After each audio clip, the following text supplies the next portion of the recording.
Welcome to Start Local, where we talk with business owners, leaders of nonprofits, and other members of our community focused on doing business in and around Chester County, Pennsylvania. Each episode will provide insight into the local business scene and tell you about opportunities to connect with and support businesses and nonprofits in your local area. The Southern Chester County Chamber of Commerce promotes trade, commerce, industry, and sustainable economic development while supporting a diverse and growing marketplace. The Chamber is proud to partner with the Start Local podcast to raise the profile of businesses and nonprofits throughout Chester County. Learn more about the Chamber at sccc.com. That's sccc.com. Welcome to Start Local. I'm Liam Dempsey, and I'm recording the conversation today with my co-host, Eric Goodmanson. Hey, Eric, how are you today? I'm doing well. Spring is in the air, and I'm thinking about the Creamery of Kennett Square because that's where our networking event is going to be coming up on April 17th. Yeah, I'm really excited about that. We are partnering with the Southern Chester County Chamber of Commerce to host an event down there. So you can head over to our website at startlocal.co, look for the big blue banner at the top that says register, and get all the information there. And not to be confused with the Creamery, we have our guest today. At the Creamery, again, is a beer garden, a wonderful beer garden that's outside, not a place that makes ice cream, but we're here today to talk about some ice cream. Indeed, we are. We are speaking with Melinda Shaw. Melinda is the founder and owner of Hangry Bear Creamery. Hangry Bear Creamery is an ice cream foodie experience in Kennett Square. Welcome, Melinda. Thank you. Thank you for having me. Melinda, it's a pleasure to have you on. Thanks for joining us today.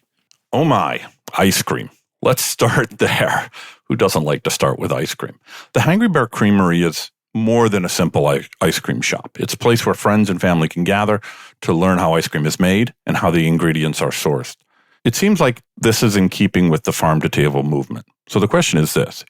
Was that your thought process in opening up Hangry Bear Creamery? And what is your commitment to that farm-to-table movement? Absolutely. I think being as a foodie myself and living in this area of Chester County is such a great resource for local businesses. So we knew going into this that we wanted to be a PA preferred product and use as many local resources as possible. So our ice cream mix that we start with comes from a dairy in Pottstown, PA. And we use local coffee from Landenberg Creek Roasting Company. We use jams from LC Farms, which are in Oxford, and any other ingredients. We're soon to partnership with a local bakery for some inclusions as well as baked goods. So it was always important for us to use as many local businesses, farm to table, as well as small businesses. Your shop offers a range of core ice cream flavors, I should say. But you also have an endless mix of ingredients that can be mixed in. So, for example, we start with peanut butter ice cream and maybe mix in bacon, chocolate chunks, and caramel. We expect that the permutations of what your customers can create is pretty endless, or at least seemingly endless. We expect there's also more than offering just a set range of flavors, more work involved. How did you decide to offer so many options, and how do you keep up with it? It's the fun part of the process is making different ice cream flavors. I think we might find a source of ideas from a certain place and kind of run with it. So whether that's being the seasons changing or a holiday or some kind of trend that's in the dessert world that we can make that into ice cream. I use a lot of things from Philly as for an example, because that's where I grew up. So we have a tandy cake flavor that comes from candy cake because that's reminiscent of childhood eating those candy cakes. So a lot of that's come from ideas that I've had probably my whole life using of the flavors that we sell. But the flavors that people can create, they're deciding when they're here in our studio, in the ice cream studio. So they may have an idea what they want to make, or they might be inspired just from the list of ingredients that we have. So it's their chance to be creative and make something that they've been thinking of or that strikes them as would taste good. So it's giving those people the opportunity of what I get to do on a commercial level. Well, I know I heard about the Hangry Bear Creamery when I was listening to WMMR a while ago. And I'm not sure, I mean, that shows you're definitely embracing the local region, but the hosts there were getting very, very excited and very happy. They really had nothing but amazing things to say about your ice cream. So how did you come to select flavors that they were going to use at WMMR? I think we chose our favorite flavors to showcase at that point in time, but we did also ask them for some feedback if they had some favorites, just so we could accommodate their requests. But we also brought some of our food up to them to samples, being morning, and maybe they wanted avocado toast or waffles instead of just ice cream for breakfast. So they were given a choice of options to have. But we definitely want to show off. And we're actually returning to MMR next week on April 1st. So we're going to bring some new flavors to try. Well, that's very exciting. And got to be honest, Ice Cream Studio sounds way cool. Even more cool than Podcast Studio. Well done, Melinda. You're making me jealous. Well, when you're in... Go ahead. Oh, so I have to give credit to someone else. Gwen Calabrese from Calabrese Arts next door. That was her idea. She has her creative arts studio. And she's like, well, it's an ice cream studio. It's like, well, that's perfect. And I'm going to use that. Thank you, Gwen. Thank you, Gwen. Well, in your ice cream studio, you focus on educating your customers and the wider community about ice cream, its history, and the value and importance of sourcing quality local ingredients. So I'm going to ask you, can you please share 3 fun facts about ice cream that our listeners definitely need to know? Absolutely. Ice cream is one of the most complicated foods that you can make. I think people don't realize how much science actually goes into the process of making ice cream and what you start with and how it's going to affect with the finished product. With that, I guess second, it's one of the most highly regulated foods in the United States. So the FDA, the Department of Ag, the Health Department, depending on what state you're in, you have many letter organizations coming to regulate your food and making sure that you're actually selling ice cream. And third, I think being an ice cream snob, there's a difference between frozen dessert and ice cream. Primarily, it has to do with the level of fat content that you have from heavy cream in your ice cream product. So there's some big brands making big changes that to save money that call their product frozen dessert instead of ice cream. And that is because you're not getting as much of that good butter fat. So you do get what you pay for with ice cream. So if you're paying more for a product, it's probably because they're using more of the good natural cream. And until you mentioned that, I had no idea. I was, browsing the ice cream aisle of my local grocery store, and I know there's vegan ice cream and people, there are basically ice creams out there with people with special dietary needs, and I understand that's not quite ice cream. But then just even in the regular ice cream section, there's a lot of things that are for sale that are in fact not ice cream, going by, everything you were just saying. So it's been fascinating to read the labels after you pointed it out. And you don't have to look at them hard, but you just assume it's going to be ice cream. But in fact, it's not. That's the beauty and the frightening part about marketing, I guess, is that you can make a label as gorgeous as possible and sell something that makes you think one thing, but it's actually a little different. We do offer frozen desserts and non-dairy options just because we're very conscientious of different dietary requirements, and that's great. And you can make a non-dairy flavor in our ice cream studio as well. But we're going to call it a frozen dessert, not an ice cream. Where we heard about that was when we attended the Southern Chester County Chamber of Commerce Business After Hours event that you hosted. And we were blown away with the width and the breadth of your menu offerings. It wasn't just ice cream and frozen desserts. It was also creative lunch and dinner meals that really step outside of what folks might expect from a creamery. What are the more popular items that you offer and how they mix with the ice cream and how that creates such an eclectic menu? So the food part came secondary to the ice cream part in creating Hangry Bear. So we wanted to have the ice cream studio first, but then during the ice cream process, there's an amount of time that the ice cream has to harden in the -30 hardening cabinet because we're making hard-dipped ice cream. So we need to feed them or have them stay longer and entertain them. So we do that during the process. So the food part came secondary, but I think it pairs with kind of this fun family creative environment that we have. We didn't want to have a table service type environment because we wanted people to comfortably bring their family and friends, their kids, especially. So being a mom myself, it was, okay, what can we have that is not too pressure for the too much pressure for the family. There's kids options and it's casual. So you can stay as long or as little as you want. You can grab something to go. But then I also am a foodie, and I think the definition of the foodie is always trying to find something new and exciting. So having a menu of things that I've kept safe in my back pocket for the last 20 years that would be exciting and different was important to keep foodies also interested in coming to Hangry Bear. Speaking of keeping people entertained, in particular keeping adults entertained, you offer a range of Pennsylvania ciders and liquors, and perhaps, at least from where I sit, most excitingly, boozy shakes, to use the phrase on your menu. Boozy shakes, everybody. So let's focus on those boozy shakes. Who gets to do the R&D on those? And what boozy shake is the most popular with your customers? Of course. Yeah. Myself and our over 21 staff definitely does a bit of research. For the regulators out there, it is Yes. the over 21 staff. Of the boozy shakes as well as the different cocktails and such that we have. So it is some R&D, which is fun. And we partner with Old Stone Cider. They're in Louisville, PA. So we're kind of an adjunct of them, and we sell permanent of their ciders. We knew we wanted to do boozy shakes and we wanted to do boozy ice cream. Except if you have more than 1% alcohol in your ice cream, it's considered an adulterated product unless you have a liquor license.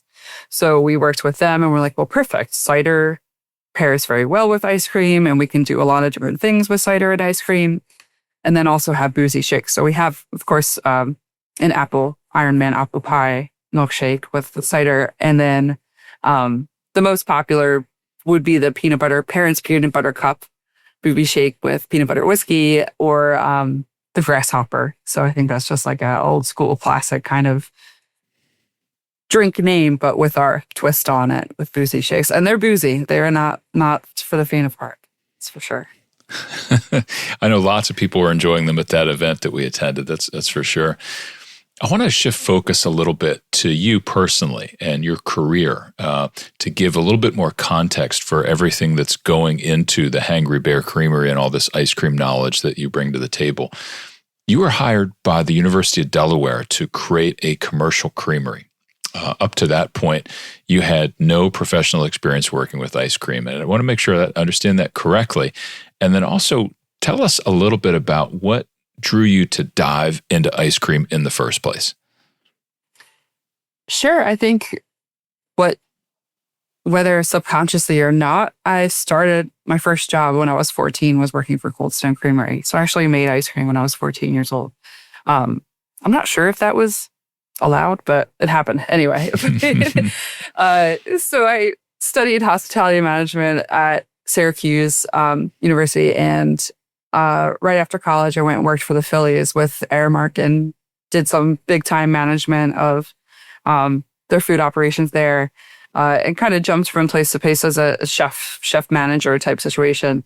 I always knew that I wanted my own restaurants, but in your early 20s with college loans, you're not suited to start that, obviously. But I did at one point end up at Villanova University, where I was a chef manager there. Wasn't quite exactly what I was looking for, but it did open the door for me to search in different places for opportunities that I wasn't. And I just happened to stumble upon the University of Delaware Dairy Creamery manager position, as they had started building a creamery, but didn't have someone with the hospitality experience to open and manage a food service operation. So landed that with a business plan, presentation, as well as made some ice cream to sweeten the deal, and was offered the job, but then really, really fell in love with ice cream from there. So the university creamery managers throughout the country, whether that's Penn State, Cornell, Mississippi, et cetera. There's an association. So we became very quick friends because there's only about 20 in the country.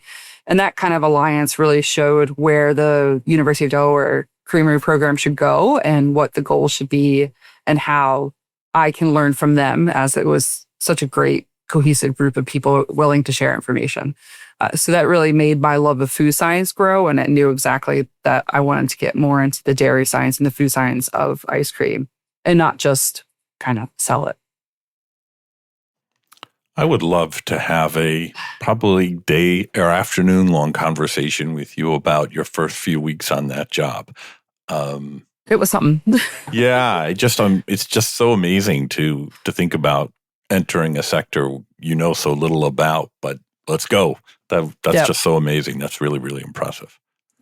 I knew the management side of it, but making ice cream on the first day was myself, a student intern, the dean of the College of Agriculture at the time, and a soil scientist who was also the associate dean, trying to use this ice cream machine. And we're literally just tossing ingredients into the ice cream with this mix and hoping it's freezing to the right temperature and getting ice cream splashed on the dean and everything. And it was a great time, but I'm like, okay, we need to get a program together too, because this is fun, but it's not going to be productive per se over time. But yeah, it was a good time. I love it.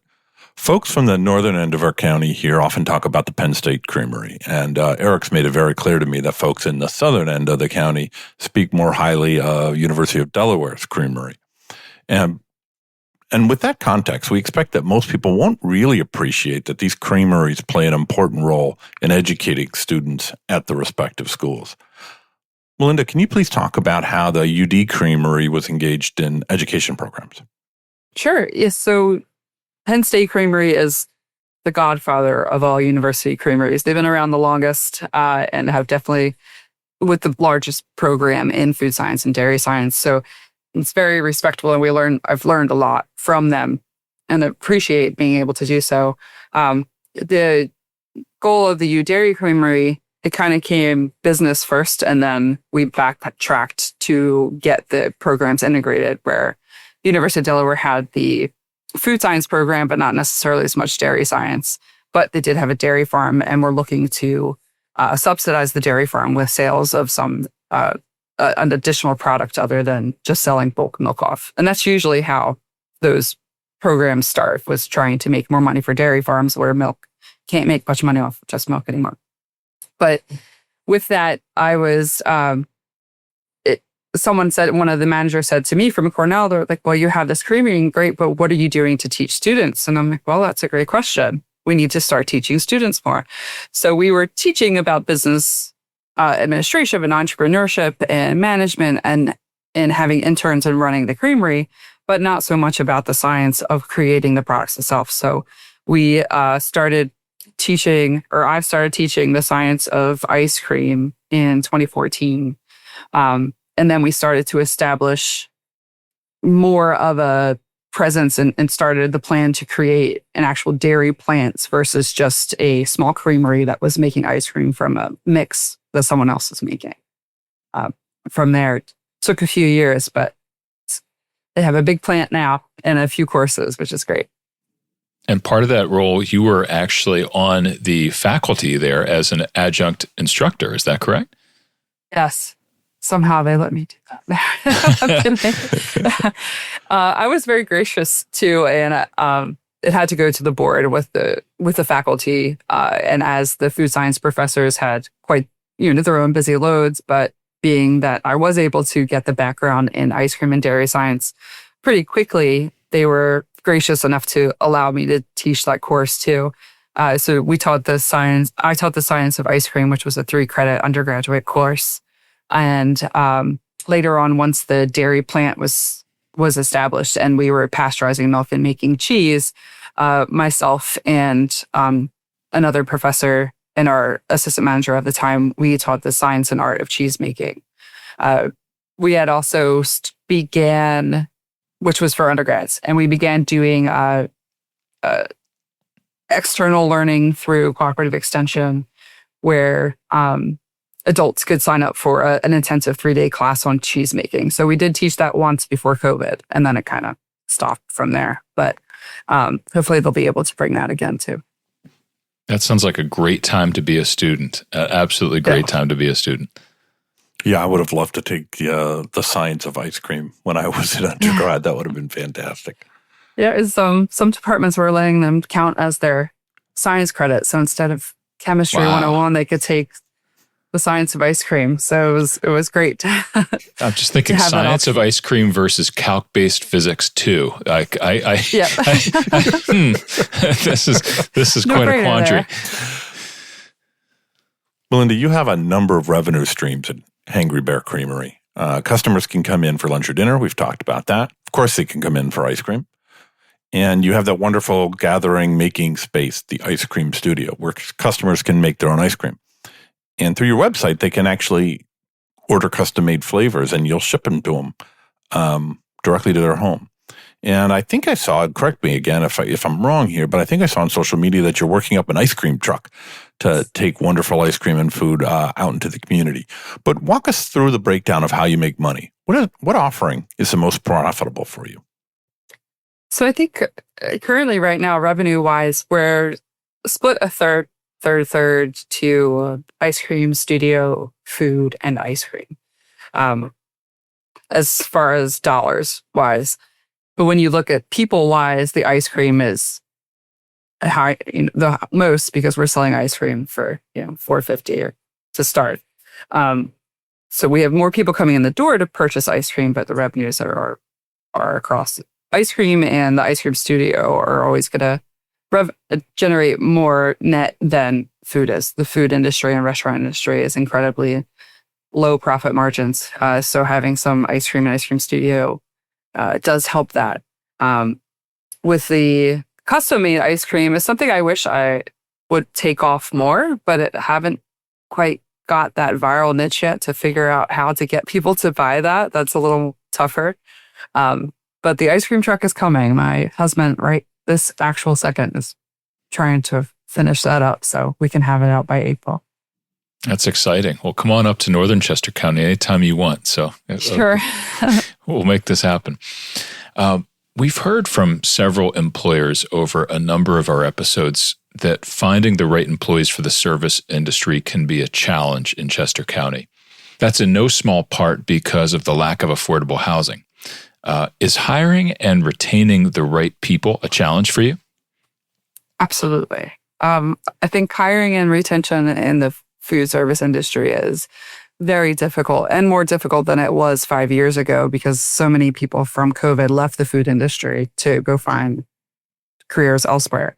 I think the housing industry, is specifically in Chester County, is very challenging. As I was thinking about this too, because we don't even have but one employee that doesn't live with other people. So to have your own apartment or have your own house is very challenging with the rates and the costs nowadays. That to work in the food industry and afford that is really not possible. So most of our employees, and we hire over 18 because of our liquor license, they're between 18 and 30 years old. None of them are living alone. They're not living with a partner. They're living with roommates, or they're living with parents, because it's not yet affordable to find anything in the area. In advance of today, you and I spoke about how you obtained a small business loan to buy equipment, lease the space you're in, and cover your startup charges. In that conversation, you said that if you could do it over again, you might have taken a larger loan to help you cover the initial operating expenses, which in that conversation, I think you shared were your salaries. Can you share your thinking with us today?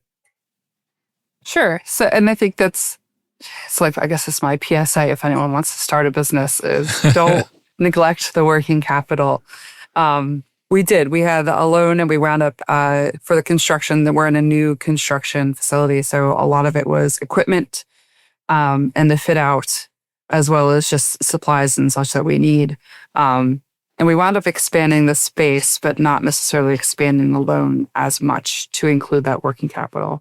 And I think some the banks may see that you have some working capital, but not realizing that it should be at least 6 months of your operating expenses, and that puts that at a very high dollar amount. And I wish we extended it a little bit back to that, because we also open in winter, so we really needed that extra working capital. So it's something that you're like, oh, well, I can cover everything. I can cover my construction. I have my equipment covered, costs covered. But what about paying people for when you don't have revenue in January and February? So it's definitely one thing that should not be neglected in a new business.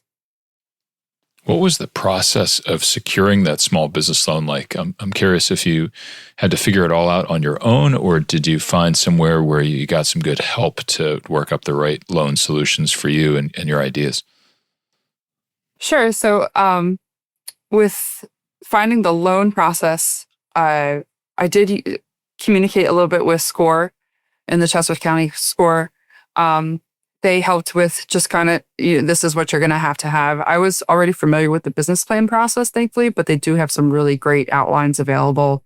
And they'll schedule mentors to meet with you to go over those documents to make sure you have what you need. I wound up building a relationship with Fulton Bank, where they also were looking over some documents and were very helpful because they knew the SBA loan process. And being a startup with not much extra capital, and I was going to have to borrow most of it, SBA is definitely the way to go. It's less risk for the banks, of course. So they were very helpful in looking at my business plan, looking at financial projections that I had created, and actually said no to my first location that I had in mind, which was fine because in retrospect, it would not have been as good as Kennett. But then we're very helpful with the process and being realistic at looking at the numbers, and you don't have enough foot traffic at this location. But they were also giving suggestions of where else I could look. So ultimately, we wound up in Kennett, which was the right decision. But it was nice to have some resources through SCORE if I needed more information. They'll go walk you through business plan creation as well. But without a business plan, you can't get anywhere. So you got to start there first. Thank you. We remember learning about your then new creamery long before we actually met you through the Southern Chester County Chamber of Commerce. Remember Eric telling me that he had heard about you on an MMR, as we talked about. And certainly at a Network at Noon event through the chamber, I remember seeing you from across the room introducing yourself and your new creamery, and my ears perked up. Ice cream? But I have to say, both Eric and I were really surprised at how much press coverage and real hubbub there was, not just in Kennett Square, but across Chester County in the wider Philadelphia region when you opened your new ice cream place. And I'm doing it a disservice by calling it an ice cream place, as we've been talking about in this conversation. It's much more than that. But to what do you attribute all that kind of excitement? Why was everyone so excited about a new creamery opening in Kennett Square? I think it's a few factors. One factor being that anyone can write a press release. And I decided, well, I'm going to write my own press release. And who am I going to send it to? Everyone I know. So I wrote it. And thankfully, I had some experience with that from UD. But wrote up a professional press release, had a few people read it, edit it, revise it, etc. And then became a member of the Chamber of Commerce way before we were open, and asked them for some resources as, who to send it out to, as well as getting connected with the Chester County Tourism Board. They were helped a lot with assisting with, who to send it to, and they were to send it out. And it's kind of like you just put it out in the world and hope that people grab onto it. And I was very grateful that they did. The Kennett Collaborative, too, was also very helpful with finding some resources to send it to, and just kind of pushed it out there. So we created some hype on social media, but I think it was a combination of that with just getting your information out to whoever is going to take it. And yeah, I love that. Just taking the bull by the horns. I'll do it myself, please. Who can help? Thank you. Yeah. Thank you. have a habit of doing that. That seems to be working for you. Kennett Square has such a strong reputation of being a hub to many delicious restaurants and eateries, and now you're a part of that scene. What's the culture like among restaurant and business owners? Is it competitive, collaborative, some of both? Why did you pick Kennett? Is it because of that community? I think it is some of both competitive and collaborative. I think it's a really great mix that there's some really long-standing restaurants that have been here over the test of time. And then you have some newer ownership coming in with some owners, my age per se, that or they're just new and getting started. So I think there's some that just like what they're doing and they're okay with that, and others that really want to get into partnerships, which is really exciting too, because that offers some more fun, creative flavors for me to try out. I think what really struck me or really convinced my husband and I that we wanted to go to Kennett was actually being at the Kennett Creamery. We went to the beer garden one day and we're just looking around, looking at all these people, and we're like, of course this is where we need to be, because this is kind of our hub of southern Chester County. We would have to drive. We live in Landenberg, so drive through Kennett to get to Westchester, and still that's a bit further away. So if we wanted to go anywhere for food or dinner or hang out or whatnot, we're going to Kennett. So with this idea and being with how unique the ice cream studio was, we needed to be in a more populous area, but also an area that we thought could really appreciate that. And the amount of families that are at the Kennett Creamery was that target market that we're looking for too. Is that, okay, we have everything for moms, dads, aunt, uncle, kids. So we wanted to be focused on that community. We expect that for your business, social media is both a blessing and perhaps, says the marketing consultant, a bit of a curse as well. It's certainly a wonderful way to share your ice cream creations, your food creations, and your offerings, but also to engage directly with your customers. Yet we know it requires real amounts of time to do it right. How do you feel about social media as a restaurateur? How does that sit with you? A necessary evil, I think. Yeah, I think for any restaurateur, it is a love-hate relationship, because most people that are running the businesses just don't have time to do it, because it is such a huge time commitment. And there's people that do it well, or there's people that try, like me. And we've tried interns too from schools and other people, and I think you do get what you pay for with social media. To an extent, if you have someone making professional content, it's going to look really great. But then you also cannot predict when something is going to go viral or what. For example, we had a couple come into a date night studio session 2 weeks ago, and they just posted a video on TikTok. They were new foodies starting out this brand new TikTok series. It was their 4th video ever posted, and it has over almost 500,000 views right now.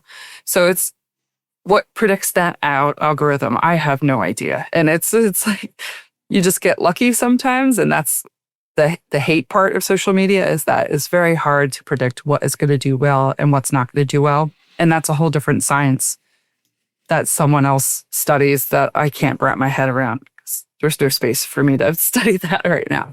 But it is necessary, because that's kind of their go-to place for information and to see what's new and exciting. So it's still necessary. I wonder, with things like that TikTok video with the 500,000 views, at least anecdotally, are you able to determine whether or not that is putting cash into your pocket? Is that bringing people into the studio? Are they saying, "Oh, we heard about you on TikTok"?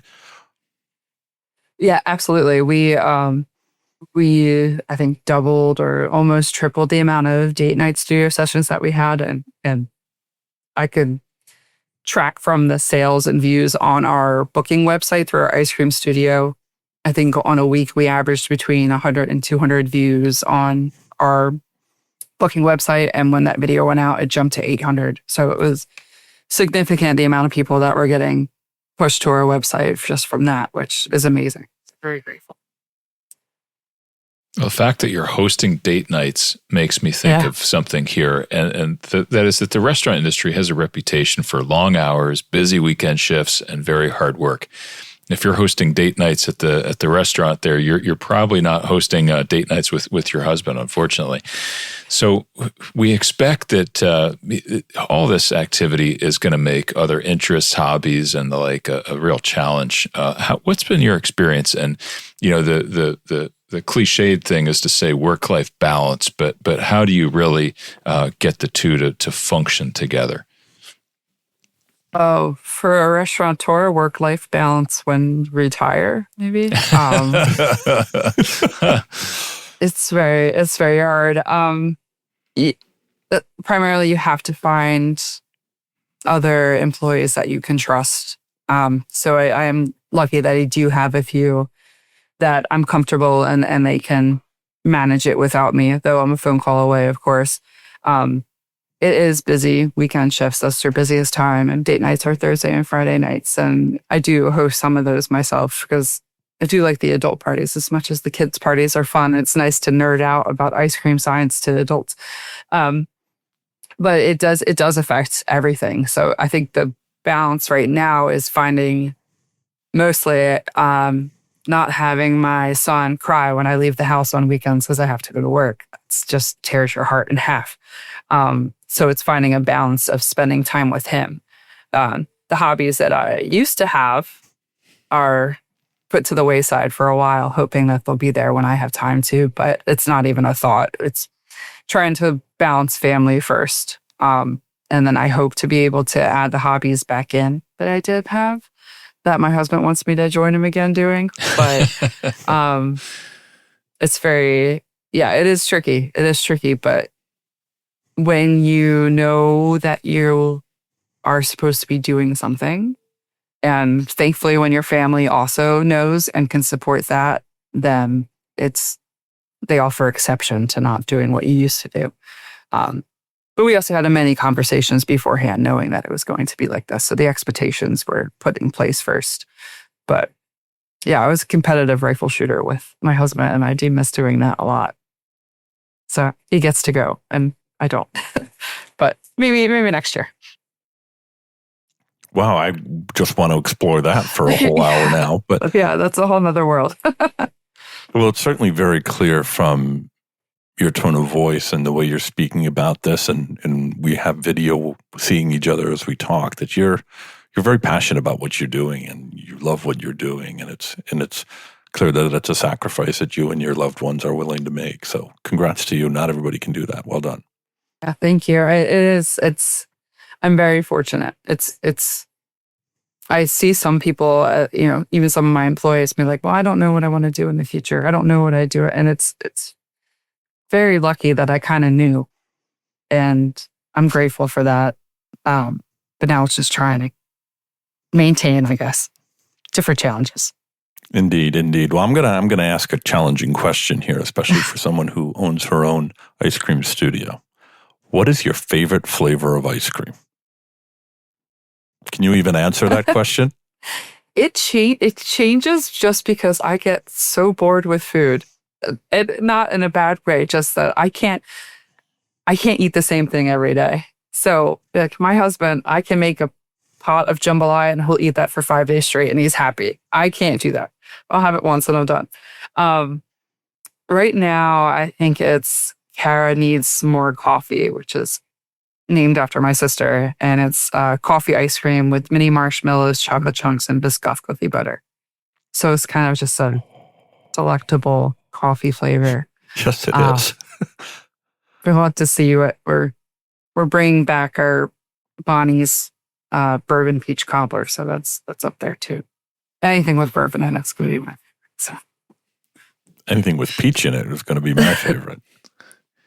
I'm getting really hungry, so I'm glad this episode is drawing to a close here because I need to run out and get some food, I think. But Melinda, tell us about a business or nonprofit in Chester County that more folks should know about. That's one of our other tough questions, I think. Ooh. I think I would talk about my neighbor here, would be, I mentioned Gwen from Calabrese Arts.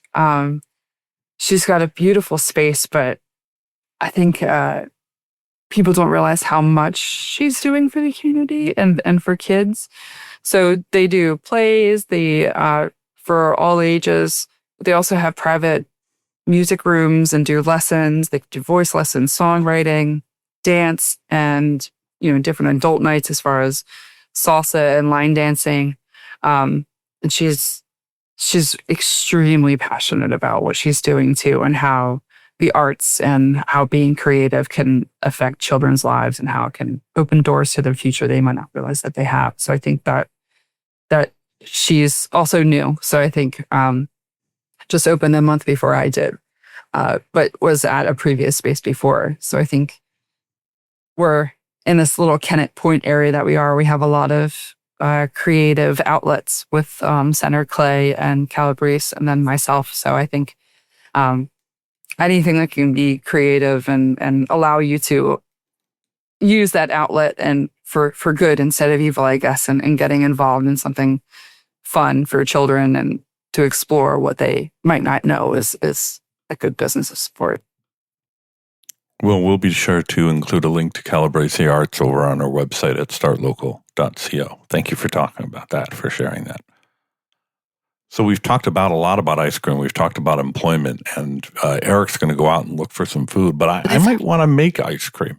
Are you currently hiring? And if so, where can folks learn about the available positions within your business? So we will be hiring someone to help us with our ice cream truck. We did just hire a couple people to help with host too. So I think sending a resume to info@hangrybearcreamery.com is best. We do hire over 18, but with the summer season coming up, we'll be looking to fill a few more positions as well. One final question for you today. How can the community support Hangry Bear Creamery? I think just by coming in, but telling your friends too. I mean, with all the marketing and social media and everything we have, still, I believe word of mouth is the strongest, because you saying, hey, you got to come here with me and try Hangry Bear is going to do much more wonders than a social media post. But I think, supporting us would just to bring your families and friends and to talk about us and talk about what a great experience you had. Excellent. That's a fantastic answer. Melinda Shaw, owner and founder of Hangry Bear Creamery. Aside from maybe connecting with you at the Creamery in Kennett Square, which is not Hangry Bear, on April 17th, but could be Hangry Bear if you want to make it a 2-for-1 visit in Kennett that day, where can listeners connect with you to learn more about your delicious snacks? They can visit our website at hangrybearcreamery.com, where we have our menus. You can order food online. For pickup, takeout, come in and visit us. If you would like to book an ice cream studio session, then our booking page is also online. It has a calendar of the most real-time dates and days available and times. But if you want to connect with me, I'm probably here. So just come in and say hey or book a session. I do still like to do a lot of the studio sessions as learn that teaching and really talking about ice cream is really gets me happy, I guess. It's making me very happy too. Melinda, thank you so much for your time today. I really appreciate it. Thank you. My pleasure. Thank you for speaking with me. Thank you also to my co-host, Liam Dempsey. I'm Eric Goodmanson. The Start Local podcast is published every 2 weeks. We invite you to subscribe to Start Local using your favorite podcast app, or ask your smart speaker to play the Start Local podcast. You can also visit the Start Local website at startlocal.co for show notes, including links mentioned on this show and summaries of past episodes. We hope you join us for the next episode. Thank you for listening.